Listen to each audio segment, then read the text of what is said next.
Hi everyone, I'm Kent Louie, science teacher and talking head, talking about science education and broadcasting from beautiful Vancouver, Canada. This is episode 88, and today I want to share my version of the classic cell analogy project with you. This version is meant to stretch the creative and critical thinking skills of my students even more.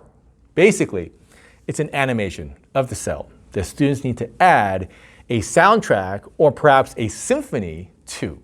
Now, I created this project last year, and this year I tweaked it a little bit and made it simpler. And my students' final projects this year were definitely better than last year's. Now, I've included a student's project for you at the end of the video, and I'll show you the handouts I used to lead students through the project as well. But before I continue, handouts for this episode are available at realsciencechallenge.com/EP88.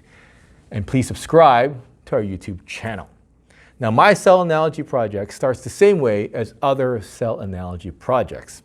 Basically, I get students to identify what each organelle in a cell does and then come up with an analogy of the cell and its organelles. Like the cell is like a school. The cell membrane is, let's say, the front office. The cytoplasm is the hallways. The nucleus is, et cetera, et cetera. Okay? Next, I show my animation. Now, I would show them the whole thing, a video, but for right now, I'm going to show you cell by cell what happens. Okay, so first, there's nothing. Then 3 seconds in, the cell membrane appears. And then 5 seconds after that, the cytoplasm appears. And 5 seconds after that, something else appears. And it's going to build up on top of each other until they're all there. And then one by one, they're going to disappear. Okay? So students need to find the sound effects that represent each organelle in the analogy and mix these sounds together into a symphony. Sounds that blend well with one another for this animation.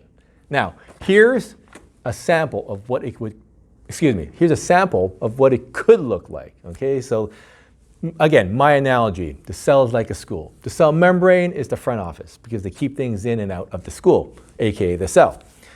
I've used typing sounds to represent the front office, representing like administrative work. So here's what it looks like.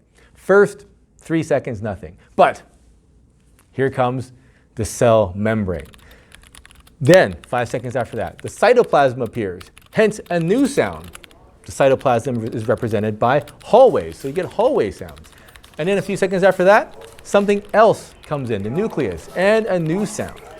Okay, so notice that as new sounds come in, the previous sound remains. So the sounds overlap, and this will continue until, of course, the organelle is removed. So basically, you'll start with no sound.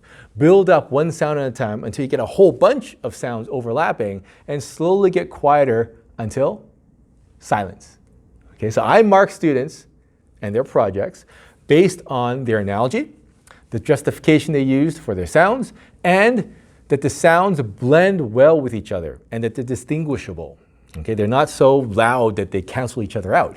Okay, so for sound effects, I have students use freesounds.org. It's basically a website, exactly what it sounds like. It's got free sound effects. Just create an account and you're free to download as many sounds as you want. For mixing, I have students use Audacity, which is a free audio mixing program that is already on our school computers here. But if you don't have it, I'm sure you can download it and install it at home, or there's probably some other free sound editors out there for you as well if you don't want to use Audacity. All right? For part one, I provide this worksheet for students to record their research, come up with their analogy, and of course, list the sound effects they want to use. Okay? For the sound mixing part, I provide students with this storyboard so that they can keep track of what sound comes in, at what time, and for how long that sound has to play for, so they can loop it for that length. Okay? At the end, I get students to send me their MP3s, their sound files. Okay? If there's time, I would give them my animation and have them blend those two together, right? So that it's all complete. But in the absence of that, I can still mark it with just the soundtrack and then just watching the video separately. Of course, at the same time, but in 2 different windows. Okay, that's it. Give this a try with your classes, and when you do, please share a sample with me. I love to see what you and your students do.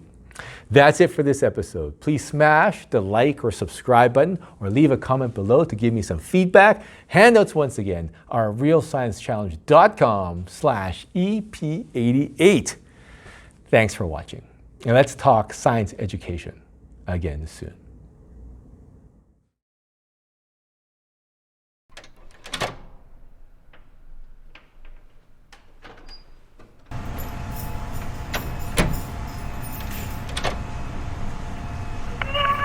That 516, I was just wondering what you're doing. Maybe you're already gone.